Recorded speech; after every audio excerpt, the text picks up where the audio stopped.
Hello and welcome back to my live stream. It's it's been a couple of weeks. I said that I'd be doing this regular every week, and I aim to get back to that. But I had a little bit of a 2 week break. Amazingly hectic, some great stuff that I've done. So a couple of weeks back, it was Superboo. You probably remembered me talking about that. It's this convention of modular simps, electronic equipment, but mainly modular simps that's held in Germany. And it's just an amazing experience, really. You There's just a lot of people there. There's a lot of manufacturers there, manufacturing all the electronic equipment. um, there is lots of people performing. There are lots of people talking about equipment and performances. It's held in Berlin. It was brilliant, but super tiring. You sort of get in there. It's 100 miles an hour. You got sounds hitting you. You got people talking. You got sort of instruments that you want to look at and talk about, and just your brain fries with all the stuff that's going in, and you sort of go through these ups and downs of being just totally blitzed out. You have to go outside, have a cup of tea, regroup, get back in. It's almost like going into battle in a nice way. And sort of at the end of the I was over there 4 days. You come back totally exhausted, totally gone, and then the next day you just think how great the experience was. It's a great experience. It's my second year. And actually, this year, somebody fell ill who was going over with Analog Solutions. Analog Solutions is, that one there. That's Tom's instrument. Unfortunately, somebody who was helping him out at Superboo fell ill. I was going anyway. He said, "Oh, could you cover me just for sort of coffee, tea, that type of thing?" So I was sort of on his booth as well, which was interesting. So I got to see what it's like as an exhibitor. I got thrown into his new synthesizer in at the deep end, and had to sort of like demo that to people just when I was covering him. But his new instrument, the Impulse Command, is fantastic. I really enjoyed playing it. In fact, I mean, at some stage I'll try and get one here and show you just how good they are. Just totally amazing. And then I just had a really good time there. And then last week I was absolutely pushed to the max because I'm starting a new audio podcast, and it's taken ages to sort of get together that as. I'm going to talk about a bit more about that later in the show. But back to Superboo. It was absolutely amazing. Really enjoyed it. There was lots of stuff there that I just wanted. This the problem with this, isn't it? Is that sorry, I've been rushed today, so I've brought my tea in. Um, it's you just want to buy it all. But there's a couple of pieces that I'm going to show you that I just think are amazing.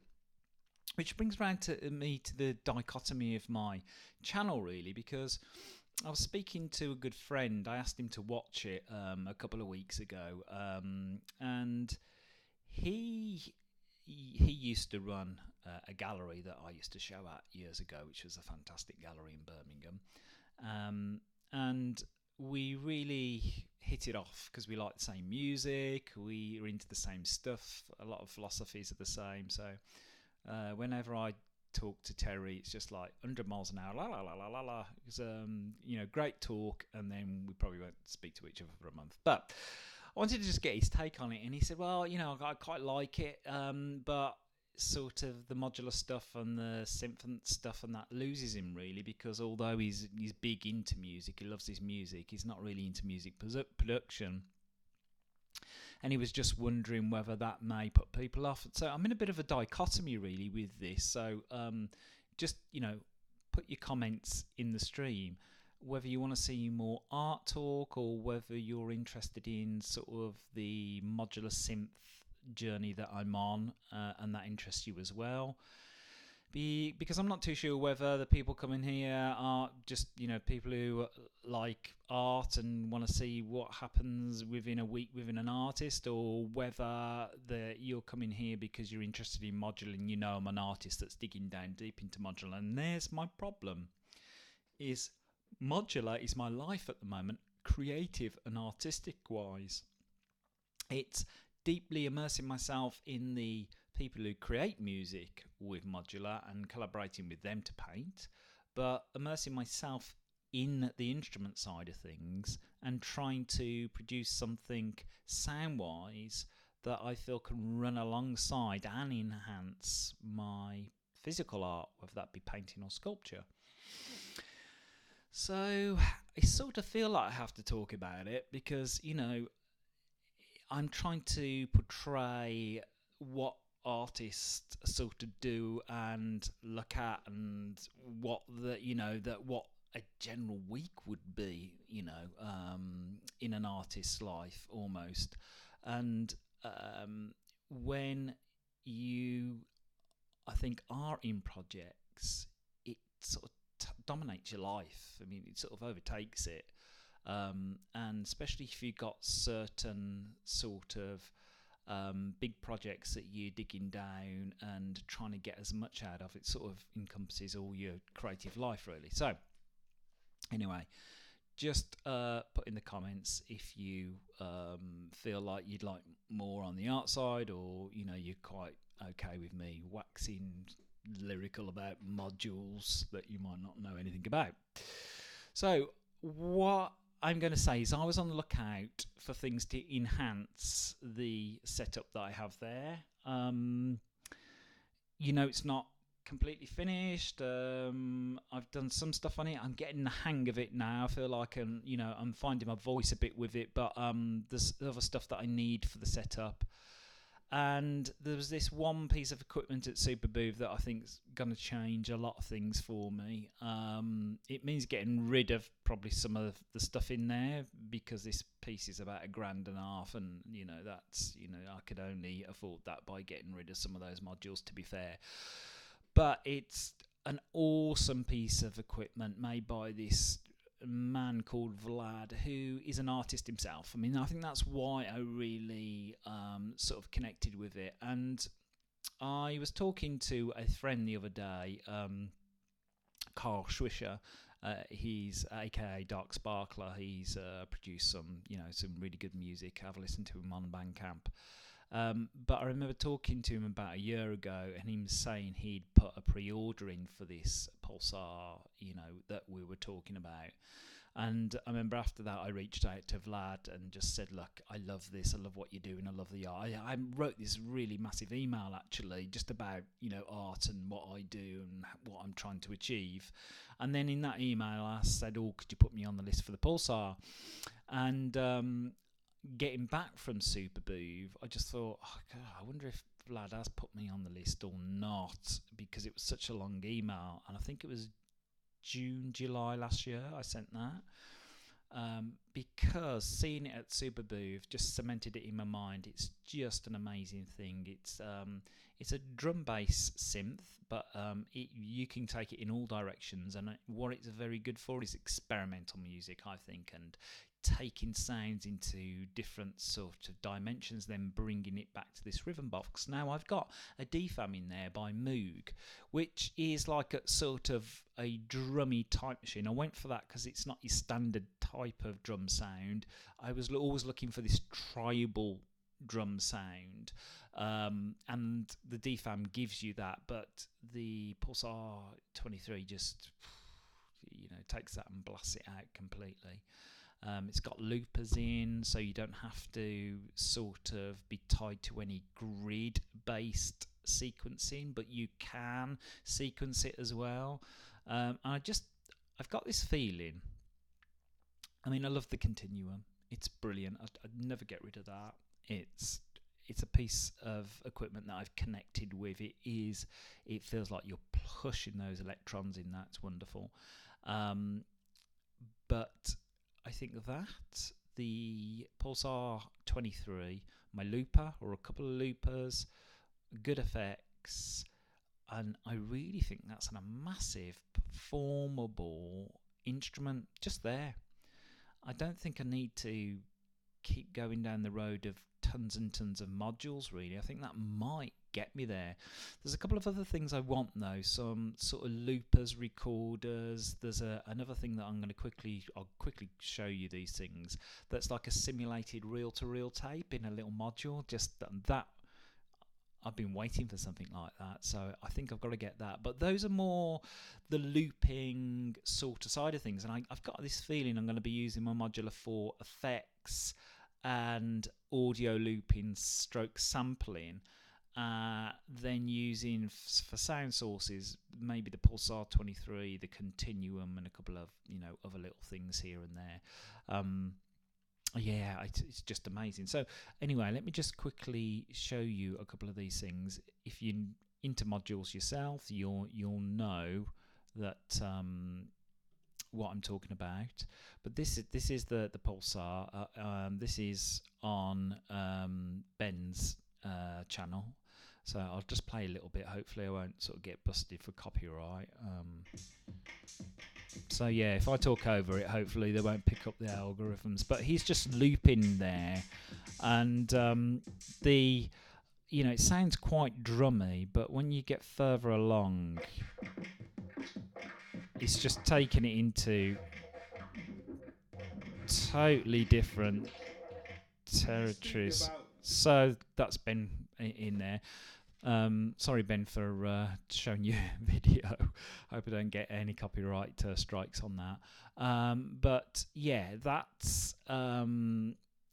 is pretty amazing. And if you're into modules, then you'll know this. And if you're not, if you want to have a look at it, just go online. There's plenty of stuff about it. So yeah, that was like, whoa, gotta have that. Whoa, it's gonna put a dent in my pocket. Ooh, probably gonna have to sell something. So yeah, that was really good. Now the next thing was done by a company called Instro, and this looks awesome. It's this here, the Lubar, and it basically is like a tape emulation, reel to reel, and you can do some great things. And one of the things I'm pretty sure I can do this speaking to them is put some sort of CV control in there, which I'll scrub over the audio, and I can do my scratching that I wanted to do over tape, and I think that'll give me the ability to do that. It sounded great. There's some great philosophy behind it. Absolutely amazing. Then the Endorphins shuttle is here. Endorphins had some new modules out that were really great. And but I just wanted to show you the shuttle because I've always loved this, and I got to have a play around with the shuttle and some of the modules, and this truly sounds amazing. It wasn't new for Superboo. This wasn't this year, but they had some new modules out, and that was really good. And then this little thing here, it's just like a sound box. I don't know whether we can see it here. There you go. So you can do all sound effects on it. It's got like microphones in it. Oh. So that looks brilliant, and I've got to get one of those. They've got like real microphones in there that have got a lot of gain on them, but they're quite sort of hiss-free, and you can do all these sort of organic sound effects on it. It was absolutely fantastic. Love that. So I've got to get one of those. So there was lots and lots to see. I mean, I'm not even scratching the surface of what was there really. It was just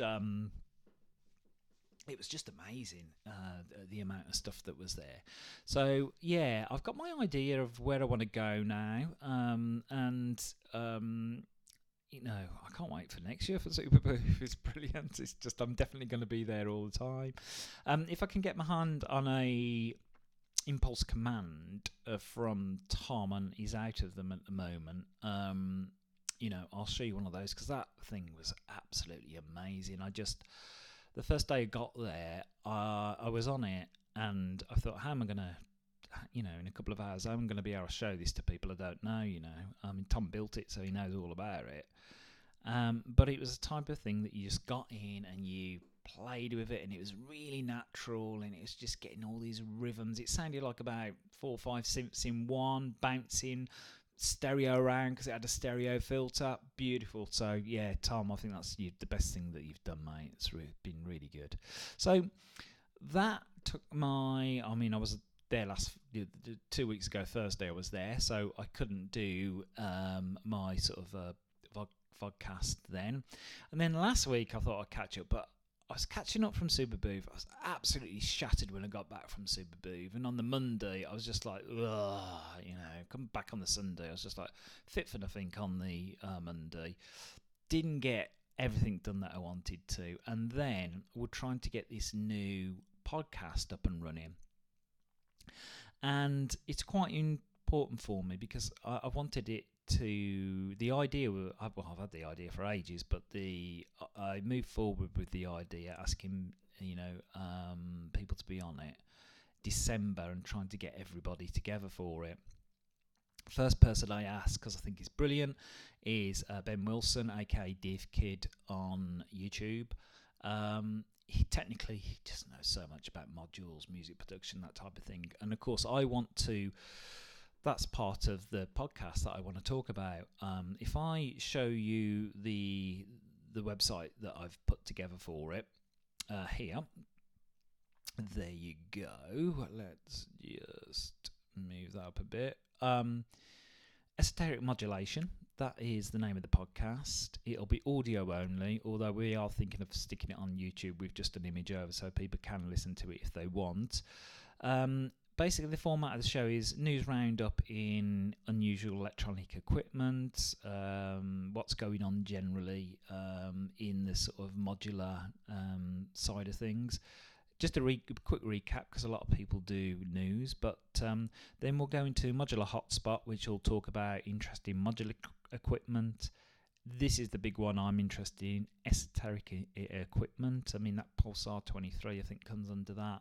There's sort of things called Seat Lombard equipment that never hardly gets covered, and I'm very interested in that side of things. So we're going to do an esoteric instrument hotspot.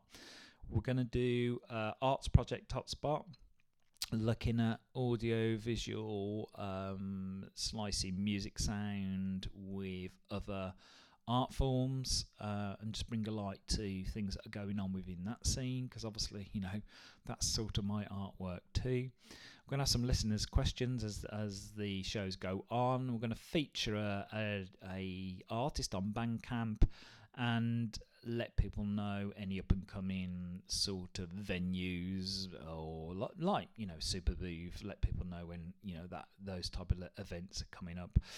The hosts are us, me, that's Ben Wilson, DivKid, and then we've got Jason Brunton as well from Signal Sounds, and he's just a great guy to talk to about all this stuff too. So it'll be the three of us. It will be, we'll have guests on as well, and our first guest is going to be Kyle Swisher, Dart Sparkler, just because I like the guy. He's a really, really nice guy. When I connected with him over a year ago, he's sort of doing the stuff I'd love to do, and I admire what he's done. This stripped back sort of, let's take an instrument and get the best out of that instrument, and he records onto reel to reel. It's just really interesting. And also he's been getting into doing collaborations with dancers and choreography, and again, so he's sort of delving into that mixed media art scene as well. So he's just like the perfect guest to have on for our first show. So Carl will be on, and I suppose we'll talk a little bit about Superboo, but obviously get all those things in. And it's just a show that I'd really love to listen to myself, and that isn't, it isn't about. There's other shows there, but they don't all sort of cover the things that I want to cover. So last week I was just really trying to get all this together. We had our first sort of test run last Friday, and I was getting all the stuff for that. It was just a complete nightmare, so I couldn't get on again last Thursday to do this show. But I'm committing. I will be on. Yeah, I will be on next week. And I've sort of got my time now. It's going to be 7:30 because I've, modulated between 7:30 and 8:30 really starts. So I'm going to do 7:30 starts. It sort of works out quite nicely for me because I've got to go to the gym after this and get all stuff in like that. So 7:30 works good for me. Obviously a bit rushed today. Didn't even get my tea in, so I've rabbited on really a bit about, quite a lot about Superboo. It might be super boring for you. I might just grab it. I've had loads of artwork back from my gallery in London, so I'll show you one piece that I've done here because I'm trying to show you a bit of artwork along the way, aren't I? Hang on.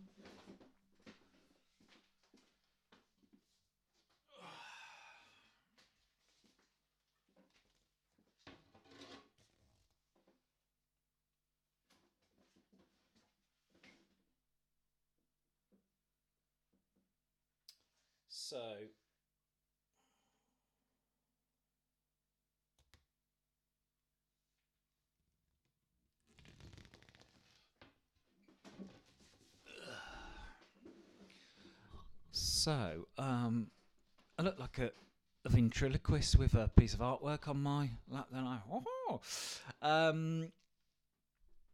yeah, this piece is, if you can see it there. This piece is Aerial. Is it Aerial 1? Yeah, it's Aerial 1. This piece was painted to Tod Dockstader's, I always butcher his last name, I think, album Aerial 1. And Tod, just amazing guy. He used to basically do tape-based music, also electronic as well. He did the soundtrack to Quartermass in the Pit. But he was probably really well known for recording on tape lots of AM sound waves. Just he used to cruise between the channels and get all those beautiful AM sounds that I used to love as a kid. I used to think they were really spooky and very alien in sound. He used to tape all those and then slice it together and build sort of soundscapes from it. And Aerial 1 is one of my favourite albums. If you haven't heard it, it's on Spotify, iTunes. The works there. Just Google. I'll put a link in the show notes at some stage. Tod Dockstader's Aerial 1. It's just brilliant. It's dark. It's moody. It's I love it. And this was the sort of finishing piece from that. Again, using that drag technique on the bottom, and hopefully reflecting the music, really, that sort of dark, spacey sort of feel to, I don't even know if you could call it music, it is more sort of soundscapey, and hopefully it sort of reflects that. So that's one piece. I love this. I've got to get framed actually. It's not framed yet. But yeah, particularly like when I first did it, I was out on it, and then I've just grown to really like it over the year or so that I've had it.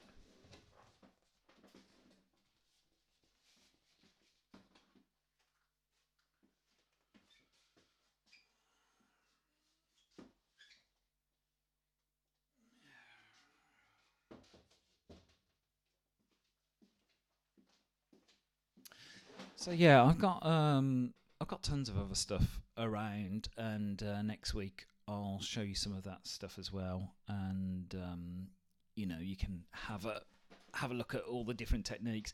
I mean, it's very similar. Again, it's gloss base paint, tons of it on there. Underpainting first to get that sort of the bottom bit that's quite dark and spacey. A lot of underpainting gone there. Then there's a lot been put on the top. Then it's been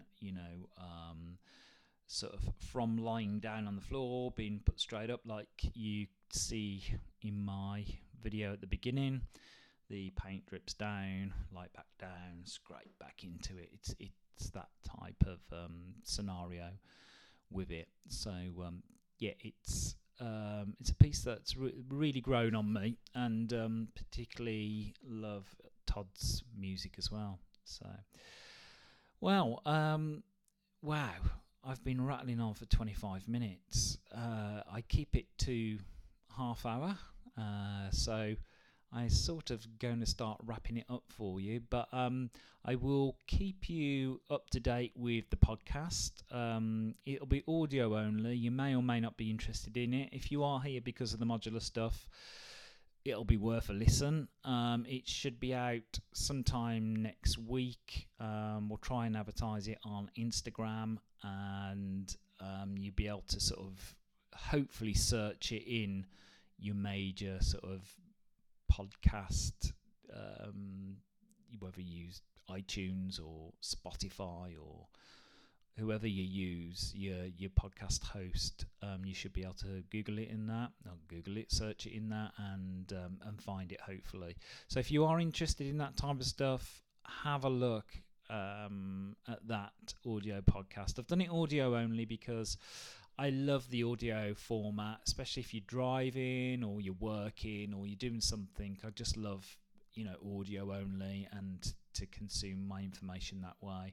I do like sort of the YouTube video stuff, but you have to actually sit down and watch that, and that's where I think audio really comes in. And we're trying to do it really good quality audio as well, so it sounds sort of really decent. I think that's it really. The projects are still ongoing, still haven't painted the Gary Newman one. I haven't got it quite right yet and where I want it to be. And again, this shows you just what it's like sometimes trying to produce artwork. I mean, how long have I been talking about, I'm just about to paint that, and A, not been in the vogue, and B, just not quite got it together. What are the colours, what type of paint? It's not there yet. It's very, very frustrating because I'm desperate to get painting. I'm desperate to get painting on the Art of Modular Synthesis project with Tod. It's just not coming together at the moment. Plus, obviously, I've been just absolutely mega busy. So all those things combined, I've not been able to get those projects out the door yet. I'm hoping I'll have a bit more sort of progression on them for next week. And next week I can tell you a bit more about the podcast and tell you if that's successfully gone up. We are recording it on Monday, next Monday. So I would hope to have it up maybe Thursday or Friday the following week. So hopefully everything you'll go swimmingly, and technically it'll be up and all okay. Well, that about wraps it up for today. Thanks a lot for stopping by and watching. I have just rabbited on about stuff that you may or may not like. Comment for me. Let me know if you want to hear something different about what I do, how I do it. And throughout the weeks, we can sort of go through that. So at this point, I will bid you farewell, and